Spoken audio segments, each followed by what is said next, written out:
नमस्कार साथियों, जय हिंद। स्वागत है आप सर्वનું અમારી આ યુટ્યુબ ચેનલ પર। ધોરણ 10 પ્રથમ સત્ર માટે આઈએમપી પ્રશ્નોની સિરીઝમાં આજે આપણે વિભાગ ડી માં ચોથો ભાગ જોવાના છીએ, જેમાં પ્રશ્ન નંબર 26 થી આપણે શરૂઆત કરીશું। શરૂઆત કરીએ પ્રશ્ન 26 થી। તો પ્રશ્ન નંબર 26 માં આપણે શું કરવાનું છે, તો કે થેલ્સનું પ્રતિપ્રમેય લખવાનું છે અને એને સાબિત કરવાનું છે। અથવા તમને આ રીતનું પ્રતિપ્રમેયનું વિધાન આપેલું હોય કે જો કોઈ રેખા ત્રિકોણની બે બાજુઓનું સમાન ગુણોત્તરમાં વિભાજન કરે તો તે રેખા ત્રીજી બાજુને સમાંતર હોય। થેલ્સના પ્રમેયમાં શું હતું, તો કે જો કોઈ બાજુને સમાંતર રેખા હોય બાકીની બે બાજુને ભિન્ન બિંદુમાં છેદતી હોય તો આ બંને બાજુઓનું સમાન ગુણોત્તરમાં વિભાજન થાય। અહીંયા એનાથી ઉલટું, પ્રતિપ એટલે ઉલટું, તો એ ઉલટું આપણે સાબિત કરવાનું છે। કોઈ રેખા છે ત્રિકોણની બે બાજુનું સમાન ગુણોત્તરમાં વિભાજન કરે છે તો તે રેખા ત્રીજી બાજુને સમાંતર હોય એમ સાબિત કરવાનું છે। આપણે પહેલેથી સાબિતીમાં લઈ નહીં શકીએ કે આ રેખા સમાંતર છે, તો આના માટે તમારે સૌથી પહેલા પક્ષ લખવાનું છે, ત્યાર પછી સાધ્ય લખવાનું છે અને ત્યાર પછી તમારે આકૃતિ દોરવાની છે। આપણે પહેલા આકૃતિ દોરીશું તો પક્ષ અને સાધ્ય કઈ રીતે લખવું તે ખ્યાલ આવે। તો આકૃતિ દોરીએ આપણે। ધારો કે કોઈ ત્રિકોણ છે, ત્રિકોણ એબીસી।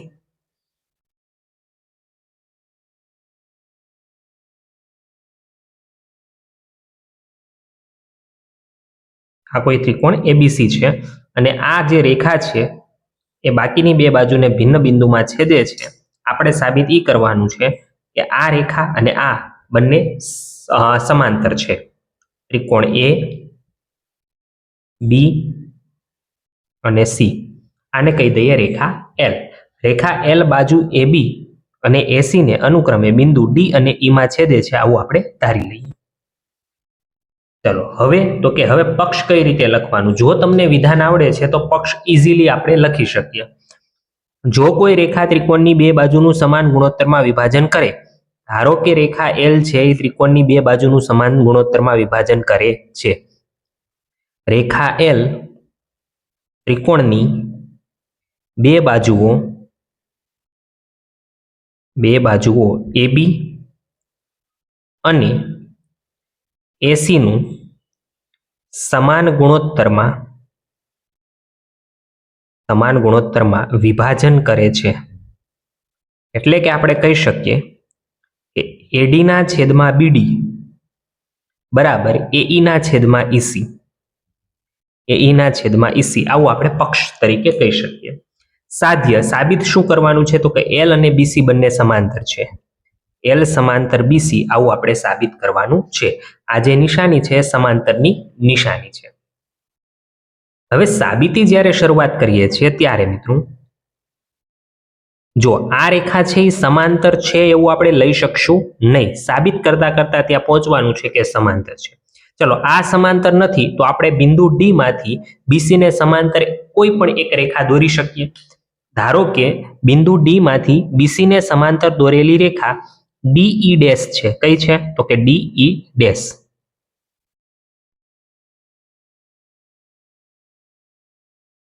અહીંયા જે બિંદુ છે એ ઈ ડેશ છે। તો અહીંયા આપણે સાબિતીમાં પહેલા જ લખીશું બિંદુ ડી માંથી બીસી ને સમાંતર રેખા ડીઈ ડેશ રચો અથવા દોરો। હવે જો આ ત્રુટક રેખા રહી એ સમાંતર રેખા છે કોને, બીસી ને, તો આપણે લખી શકીએ થેલ્સના પ્રમેય પરથી, સમપ્રમાણતાના મૂળભૂત પ્રમેય પરથી। માટે સમપ્રમાણતાના મૂળભૂત પ્રમેય પરથી એડીના છેદમાં બીડી બરાબર એ ઈ ડેશ ના છેદમાં ઈ ડેશ સી, એ ઈ ડેશ છેદમાં ઈ ડેશ સી, આને કહી દો સમીકરણ નંબર 1। હવે આપણું પક્ષ જુઓ, પક્ષમાં શું છે, તો કે એડી છેદમાં બીડી, અહીં પણ શું છે, એડી છેદમાં બીડી। ઓકે, એનો મતલબ એવો થયો કે ડાબી બાજુ સમાન છે તો જમણી બાજુ પણ આપણે સમાન કરી શકીએ। તો સમીકરણ 1 અને પક્ષ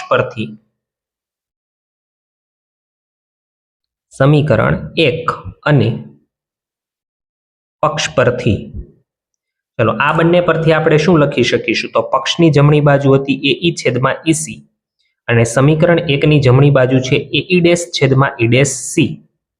હવે આપણે બંને બાજુ એક એક ઉમેરી દઈએ. શું કરી દઈએ? એક એક ઉમેરી દઈએ. AE છેદમાં EC પ્લસ 1 બરાબર AE ડેશ છેદમાં E ડેશ C પ્લસ 1. તો પ્લસ 1 ઉમેરતા શું મળશે જોઈએ? AE પ્લસ EC આખાના છેદમાં EC બરાબર AE dash plus E dash C આખાના છેદમાં E dash C. AE plus EC AE plus EC એટલે આખું AC બની ગયું. તો અહીં અંશમાં આપણી પાસે AC બન્યું, છેદમાં EC એઝ ઇટ ઇઝ રહેવા દો. AE dash plus E dash C AE dash A E dash plus E dash C એટલે આખું AC ત્યાં પણ બની ગયું E ડેશ C. તો AC AC કેન્સલ થયું, મતલબ કે 1 છેદમાં EC બરાબર 1 છેદમાં E ડેશ C. બંને બાજુ વ્યસ્ત લઈ લો એટલે EC બરાબર E ડેશ C વ્યસ્ત લેતા અહીંયા લખવાનું બંને બાજુ એક ઉમેરતા. હવે તો કે EC અને E ડેશ C સમાન છે. જો સમજો EC અને E ડેશ C બે માપ સમાન છે એવું ત્યારે જ બને જ્યારે આ બંને બિંદુ કોઈ એક જ જગ્યાએ હોય, તો માટે E અને E ડેશ સમાન બિંદુ છે, માટે L છે એ BC ને સમાંતર થવાની છે. આ આપણું સાબિતી મળી ગઈ. બરાબર. તો અહીંયા આપણો આ પ્રમેય જે છે થેલ્સનું પ્રતિપ્રમેય પરીક્ષામાં પૂછાઈ શકે. પ્રમેય અથવા પ્રતિપ્રમેય બેમાંથી એક પ્રમેય આપણી પાસે પરીક્ષામાં જોવા મળે જ છે વિભાગ ડી માં 4 ગુણની અંદર. રેડી? ચાલો ત્યાર પછી જોઈએ પ્રશ્ન નંબર 27 કે સમલંબ ચતુષ્કોણ ABCD એમાં AB અને CD બે સમાંતર છે. AB અને CD સમાંતર છે. બિંદુ E અને F અનુક્રમે તેની સમાંતર ન હોય તેવી બાજુ AD અને BC પર આવ્યા છે. જો આ AD અને BC સમાંતર નથી, એની ઉપર બિંદુ E અને F છે કે જેથી EF AB ને સમાંતર થાય. જો આ EF રહ્યો એ AB ને સમાંતર છે, મતલબ કે EF CD ને પણ કેવો હશે? સમાંતર જ હશે. ચાલો આ ફાઇનલ થઈ ગયું. તો સાબિત કરવાનું છે AE છેદમાં ED બરાબર BF છેદમાં FC. કોઈ વાંધો નથી, અહીં તમે ચેક કરો તો બે ત્રિકોણ છે આપણી પાસે. એક આ ત્રિકોણ લઈ લો, આ ત્રિકોણ, એમાં તમે સમપ્રમાણતાનું મૂળભૂત પ્રમેય લગાડી દો. કયો ત્રિકોણ લીધો? ACD. ત્રિકોણ ACD માં EG અને CD બે સમાંતર છે. EG સમાંતર CD હોવાથી સમપ્રમાણતાના મૂળભૂત પ્રમેય પરથી શું કહી શકાશે? તો કે AE છેદમાં AZ બરાબર ED છેદમાં GC. આવું આપણે કહી શકીએ. રેડી? ચાલો થોડું વ્યવસ્થિત આને ગોઠવીને લખીએ. જે આપણે જરૂર પડવાની છે, ED ને આ બાજુ આવવા દઈએ, AZ ને સામે જવા દઈએ. AE ના છેદમાં ED બરાબર AG ના છેદમાં GC. આને કહી દો સમીકરણ નંબર 1. એ જ રીતે જે બીજો ત્રિકોણ છે એ ત્રિકોણ આપણી પાસે છે ABC, જેમાં AB અને GF બંને સમાંતર રેખાઓ છે. તો ત્રિકોણ ABC માં AB સમાંતર GF હોવાથી સમપ્રમાણતાના મૂળભૂત પ્રમેય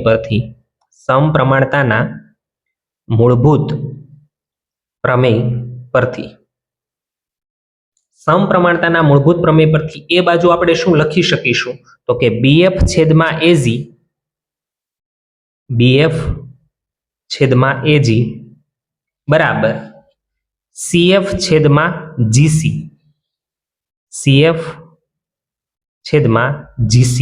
આવું આપણે લખી શકીશું. રેડી? ચાલો આમાં પણ એ જ કરીએ. CF ને આ બાજુ જવા દઈએ, AG ને સામે જવા દઈએ. એટલે BF છેદમાં CF અથવા તો FC બરાબર AG એજી છેદમાં જીસી. આને કહી દો સમીકરણ નંબર 2. સમીકરણ 1 અને 2 માં જમણી બાજુ સમાન છે તો ડાબી બાજુ પણ કેવી થશે? સમાન. સમીકરણ 1 અને 2 પરથી એઈ છેદમાં ઈડી બરાબર, ચલો આમાં શું છે તો કે બીએફ છેદમાં એફસી. તો આ તો આપણે સાબિત કરવાનું હતું. જો એઈ છેદમાં ઈડી બરાબર બીએફ છેદમાં એફસી એ જ આપણે સાબિત કરવાનું છે. રેડી? તો આ રીતે આપણે સાબિત કરી શકીએ. ખૂબ સરળ પ્રશ્ન હતો. ટૂંકમાં થેલ્સના પ્રમેયનો અથવા તો સમપ્રમાણતાના મૂળભૂત પ્રમેયનો ઉપયોગ કરી અને આ સાબિતી આપણે આપી શકીએ એમ હતા. જોઈએ મિત્રો હવે 28 નંબરનો પ્રશ્ન કે જો બિંદુઓ એ, બી, સી અને ડી એ આ જ ક્રમમાં સમાંતર બાજુ ચતુષ્કોણના શિરોબિંદુ હોય તો પી ની કિંમત શોધો. તો આપણે દોરી દઈએ સમાંતર બાજુ ચતુષ્કોણ રફ આકૃતિ.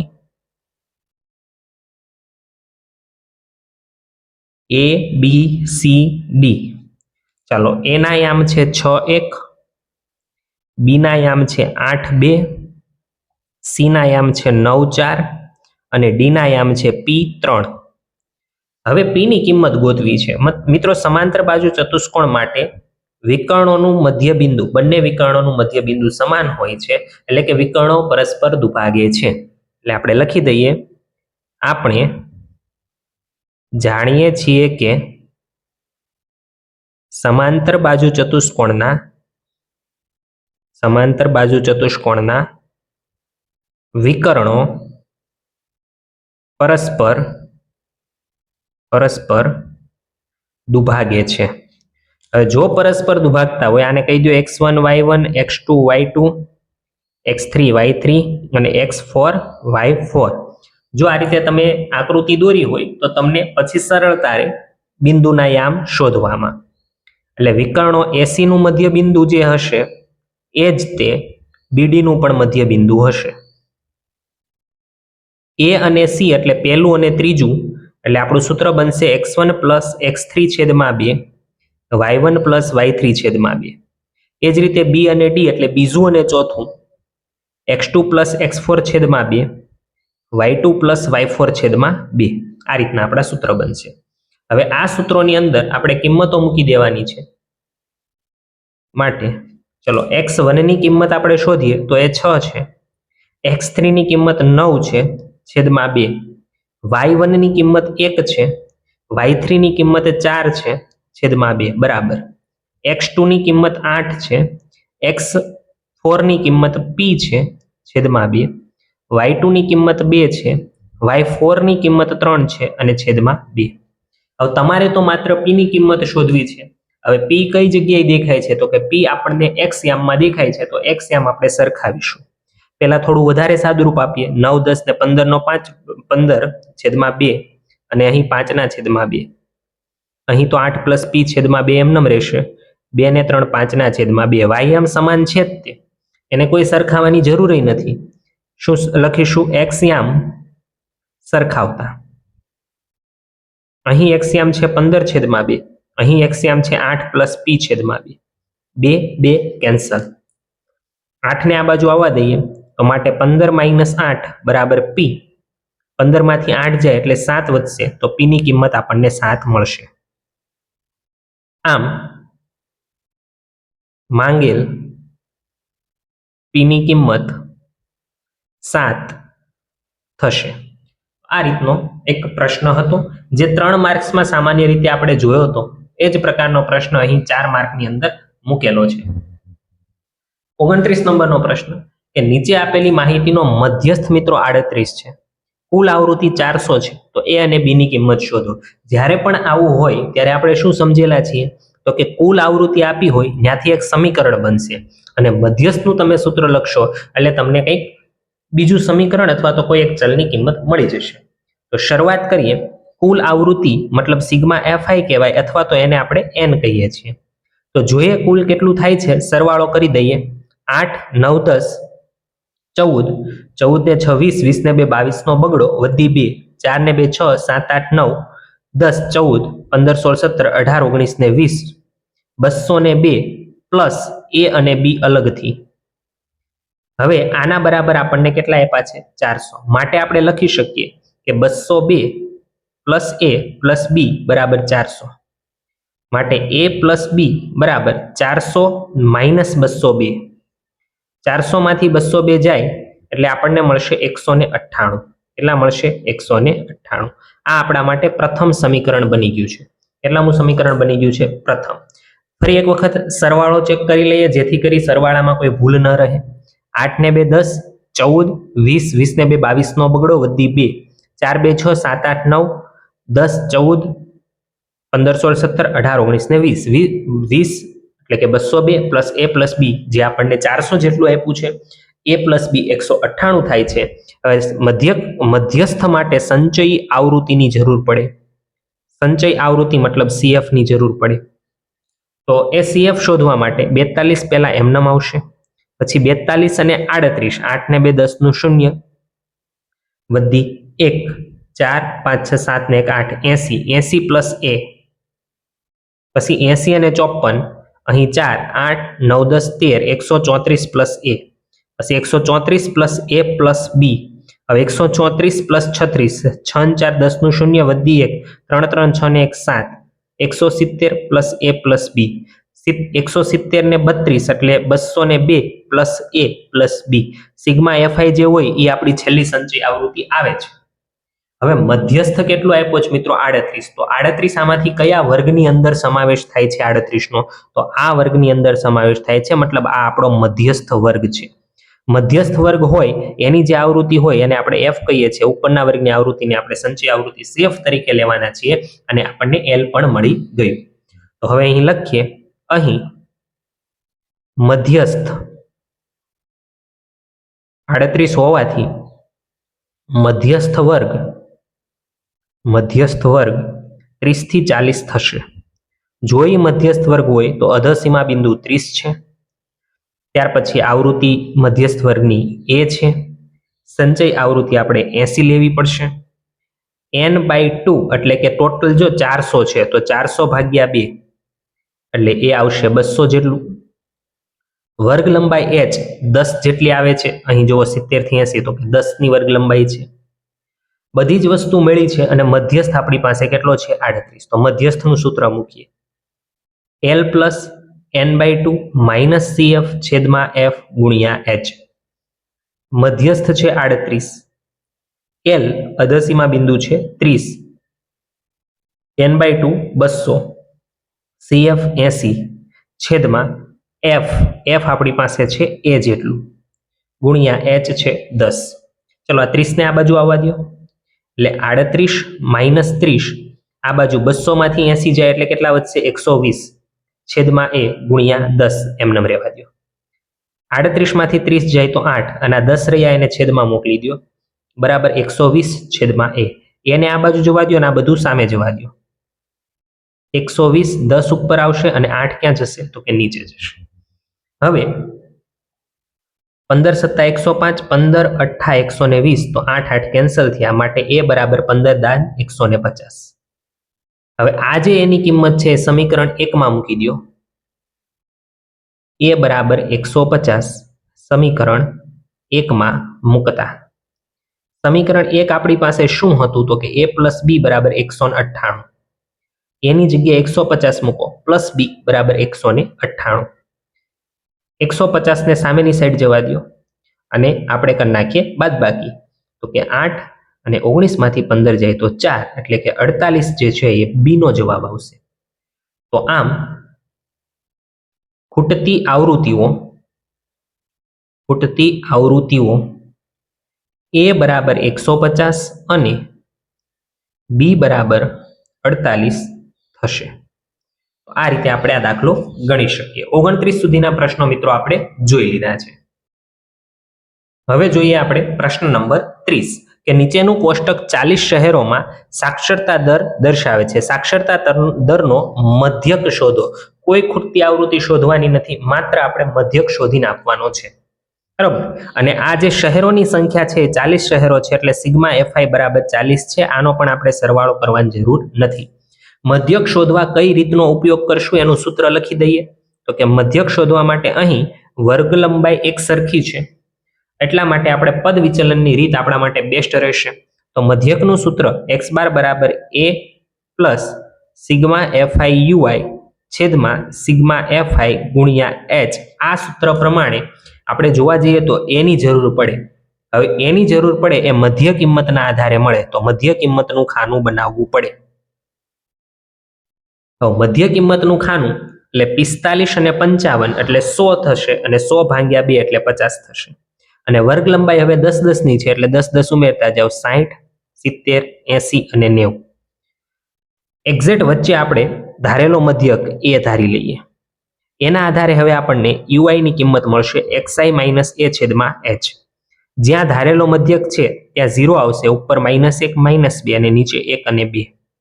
ત્યાર પછી એફઆઈ અને યુઆઈ નો ગુણાકાર કરવો પડશે અને પછી એનો સરવાળો કરવો પડશે. એફઆઈ અને યુઆઈ એટલે આ બે લાઈનનો આપણે ગુણાકાર કરશું. 4 દુ 8 એટલે -8, 11 એકુ 11 એટલે -11, 12 ગુણ્યા 0 એટલે 0, 9 એકુ 9 અને 4 દુ 8. મિત્રો 11 અને 8 એટલે -19 થશે. 8 ને 8 16 ને 1 17 એટલે +17 થશે. અને સિગ્મા એફઆઈ યુઆઈ ની જે કિંમત છે મિત્રો એ આપણને મળી જવાની છે -2. કેટલી મળવાની છે? -2. હવે કંઈ જ કરવાનું નથી, આની અંદર માત્ર કિંમતો મૂકી દો એટલે આપણને મધ્યક મળશે. ઈઝી દાખલો પૂછેલો છે 4 ગુણની અંદર. એની કિંમત છે 70 પ્લસ સિગ્મા એફઆઈ યુઆઈ છે -2 છેદમાં સિગ્મા એફઆઈ છે 40 ગુણ્યા h એટલે કે વર્ગ લંબાઈ આપણી પાસે છે 10-10 આપેલું છે એટલે 10 ની વર્ગ લંબાઈ છે. હવે 0 0 કેન્સલ અને 2 દુ 4 એટલે અહીં વધ્યું 70 પ્લસ માઇનસ માઇનસ 1/2. 1/2 એટલે 0.5 આપણે કહી શકીએ છીએ. અને 70 માંથી 0.5 જાય એટલે કેટલા વધશે? તો કે 69.5. 69.5 એ આપણો મધ્યક થશે. હવે આમાં તમારે ટકા પાછળ જે છે સાક્ષરતા દર માટેનો મધ્યક શોધ્યો છે. સાક્ષરતા દર શેમાં આપ્યો છે? તો કે ટકામાં, એટલે આપણે ટકા એવું લખવું પડશે. આમ સાક્ષરતા દરનો મધ્યક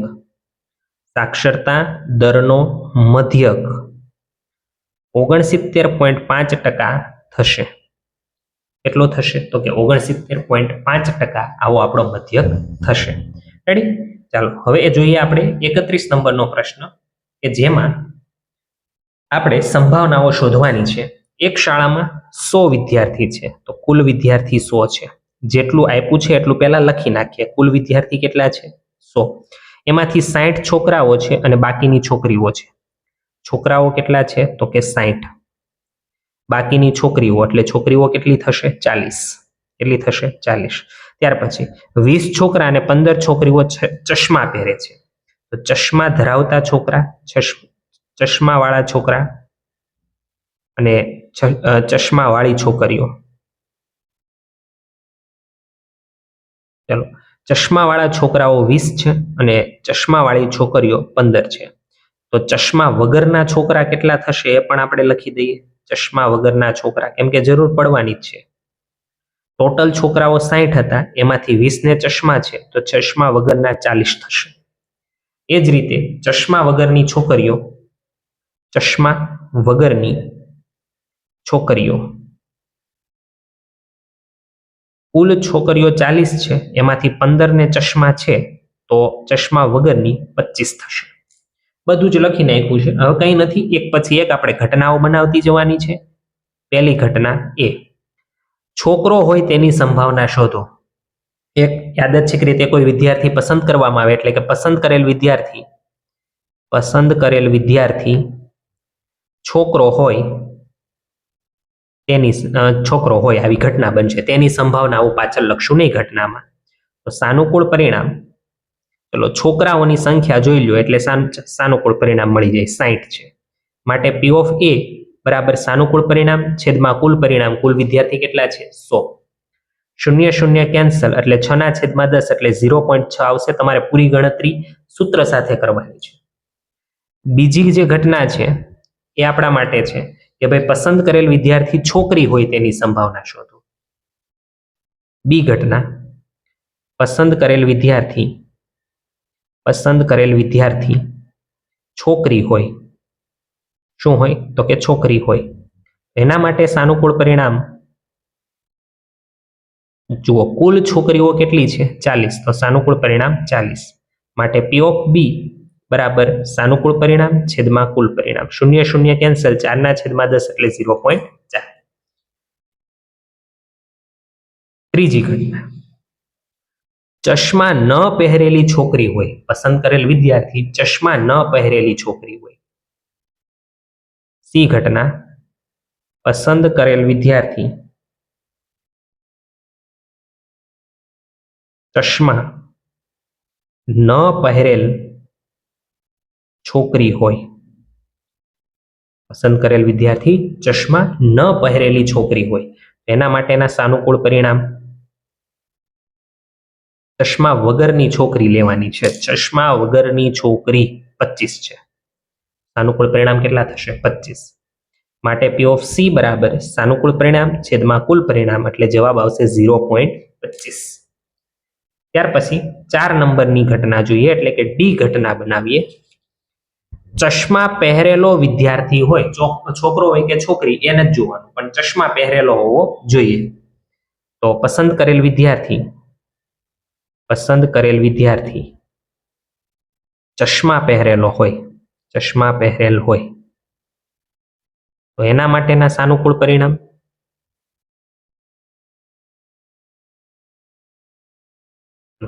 ચશ્મા પહેરેલા હોય એવા કેટલા છે? ચશ્મા વાળા છોકરા ને ચશ્મા વાળી છોકરીઓ બે લેવાનું. 20, 30 ને 35 થશે, તો સાનુકૂળ પરિણામ 35 થશે. માટે પી ઓફ ડી બરાબર સાનુકૂળ પરિણામ છેદમાં કુલ પરિણામ એટલે 0.35 એવો આપણો જવાબ થવાનો છે. રેડી? તો આ રીતે તમે સંભાવનાના દાખલાને ગણી શકો. સૂત્ર ફરજિયાત છે, વારંવાર કહું છું, સૂત્ર ભૂલી જતા નહીં. એ જ રીતે બીજો એક પ્રશ્ન પણ સંભાવનાનો છે, 32 નંબરનો પ્રશ્ન. એ પણ ઈઝી છે, જોઈએ. સરખી રીતે છીપેલા 52 પત્તાના ઢગમાંથી એક પત્તાને પસંદ કરવામાં આવે એટલે કુલ પરિણામ 52 થશે. કુલ પરિણામ કેટલા થશે? 52. હવે એક પછી એક ઘટના જોઈએ. પહેલું, પસંદ કરેલ પત્તું ચિત્રવાળું હોય. પસંદ કરેલ પત્તું ચિત્રવાળું હોય તો એના માટેના સાનુકૂળ પરિણામ આપણને લખતા આવડવું જોઈએ. ચિત્રવાળા પત્તા કેટલા? ગલો, રાણી, બાદશાહ એ ચોકટ, લાલ, ફૂલી અને કાળી ત્રણેયમાં આવી એટલે 4 તેરીને 12 પત્તા સાનુકૂળ પરિણામ થશે. માટે પી ઓફ એ બરાબર સાનુકૂળ પરિણામ છેદમાં કુલ પરિણામ. 4 તેરી 12, 13 ચોખ્ખું 52, 4 4 કેન્સલ, 3/13 આપણો જવાબ આવશે. રેડી? ત્યાર પછી બીજી ઘટના બી, પસંદ કરેલ પત્તું ચોકટનું હોય. પસંદ કરેલ પત્તું ચોકટનું હોય તો ચોકટના પત્તા કેટલા હોય? તો કે સાનુકૂળ પરિણામ ચોકટના 13 પત્તા હોય ભાઈ, સાનુકૂળ પરિણામ કેટલા આવશે? 13. પી ઓફ બી બરાબર સાનુકૂળ પરિણામ છેદમાં કુલ પરિણામ. 13 ચોક 52, 13 કેન્સલ, 1/4. સંભાવનાના પ્રશ્નો અહીં જે આ બે જોયા બંને ઈઝી પ્રશ્નો છે. પસંદ કરેલ પત્તું એકો ન હોવો જોઈએ, એકા 4 હોય. 52 માંથી 4 એકા હોય તો એકા વગરના પત્તા 48 હોય, તો એકો ન હોય એના સાનુકૂળ પરિણામ 48 થશે. પસંદ કરેલ પત્તું એકો ન હોય તો એના સાનુકૂળ પરિણામ કેટલા થશે? એકા વગરના પત્તા કેટલા હોય? તો કે 48. માટે પી ઓફ સી બરાબર સાનુકૂળ પરિણામ છેદમાં કુલ પરિણામ. 12 ચોક 48 અને 13 ચોક 52, 4 4 કેન્સલ, 12/13. ત્યાર પછી ચોથું, પસંદ કરેલ પત્તું કાળા રંગનો એકો. જો કાળીનો એકો એક જ હોય, પણ કાળા રંગના બે હોય, ફૂલી અને કાળી બંનેમાં એક એક એકા હોય. બરોબર? એટલે કાળા રંગના ટોટલ કેટલા એકા હોય? 2. પસંદ કરેલ પત્તું કાળા રંગનો એકો હોય. ઘટના ડી, પસંદ કરેલ પત્તું કાળા રંગનો એકો હોય. એના સાનુકૂળ પરિણામ કાળા રંગના એકા 2 હોય એટલે સાનુકૂળ પરિણામ કેટલા થશે? તો કે 2 થશે.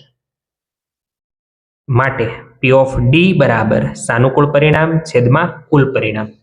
26 દુ 52, 2 2 કેન્સલ, 1/26 એવો આપણો જવાબ આવશે. રેડી? તો આ રીતે સંભાવનાનો પ્રશ્ન થાય. જોઈએ હવે 33 નંબરનો પ્રશ્ન છે મિત્રો. એક હોસ્ટેલના માસિક ખર્ચનો એક ભાગ નિશ્ચિત છે. આ નિશ્ચિત અને દિવસ દીઠ એવું કંઈક દાખલાની અંદર કહેવા માંગે છે, જેમ રિક્ષામાં હતું, પુસ્તકાલયમાં હતું, એ જ પ્રકારનો પ્રશ્ન છે. એક હોસ્ટેલના માસિક ખર્ચનો એક ભાગ નિશ્ચિત છે અને બાકીનો ભાગ વિદ્યાર્થી જેટલા દિવસ ભોજન લે એ દિવસોની સંખ્યાના પ્રમાણમાં છે.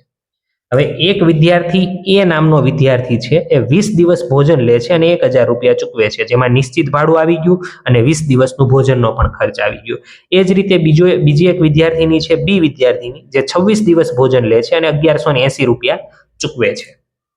તો 26 દિવસના 1180, 20 દિવસના 1000 રૂપિયા ચૂકવવામાં આવે છે. આપણે એ શોધવાનું છે કે આ હોસ્ટેલની અંદર નિશ્ચિત ભાડું કેટલું છે અને દિવસ દીઠ ભોજનનો ખર્ચ કેટલો છે. તો ધારો કે નિશ્ચિત ખર્ચ x રૂપિયા તથા પ્રત્યેક વધારાના દિવસનો ભોજન ખર્ચ રૂપિયા y છે. આવી આપણી ધારણા કરી લેવાની છે. હવે ધારણા કર્યા પછી એક વિદ્યાર્થી એ 20 દિવસ ભોજન લે છે. વિદ્યાર્થી એ દ્વારા 20 દિવસ ભોજન, અથવા આપણે સીધું લખી દઈએ, ભાઈ આટલું બધું નથી લખવું. પ્રથમ શરત મુજબ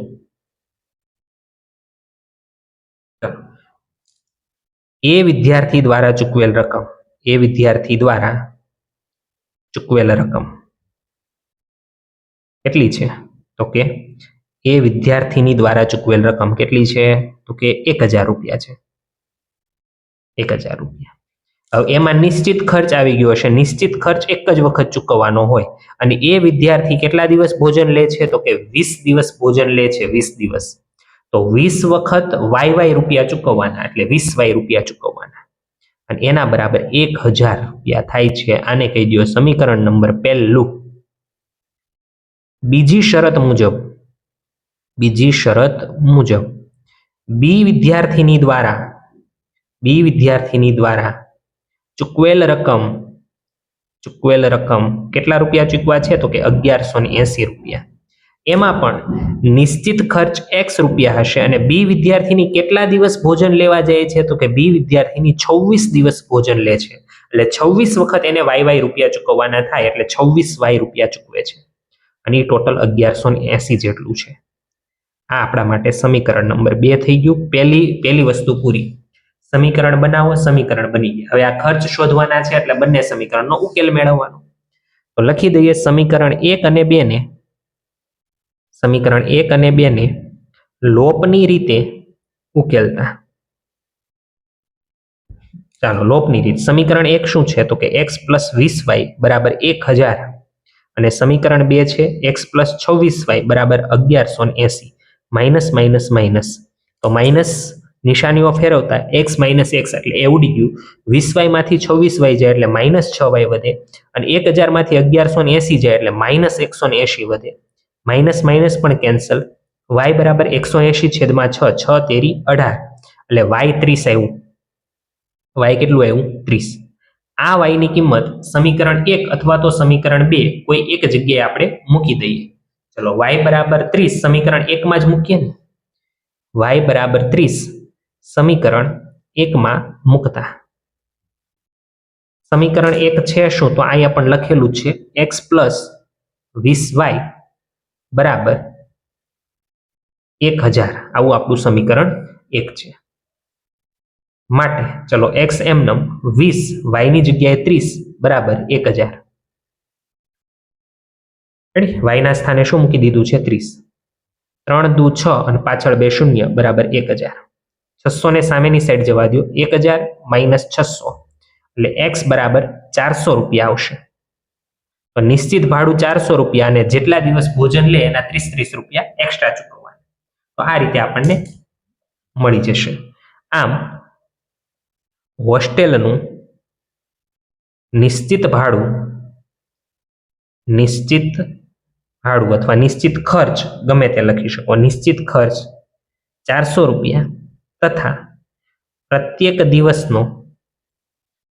દિવસનો ભોજન ખર્ચ ₹30 થશે. આ રીતે આપણે આ દાખલાની ગણતરી કરી શકીએ. મિત્રો 33 સુધીના પ્રશ્નો આપણે ભાગ 4 ની અંદર જોયા છે. હજુ પણ એક ભાગ વિભાગ ડી માટે અગત્યના સવાલનો તમારા સમક્ષ મૂકવામાં આવશે આવતીકાલે, તો એ પણ તમે જોઈ લેજો અને આટલે સુધીનું રિવિઝન કરતા રહેજો. રાખીએ છીએ આટલે સુધી, મળીએ છીએ ફરી આવતીકાલે. જય હિન્દ, જય ભારત, જય જય ગરવી ગુજરાત.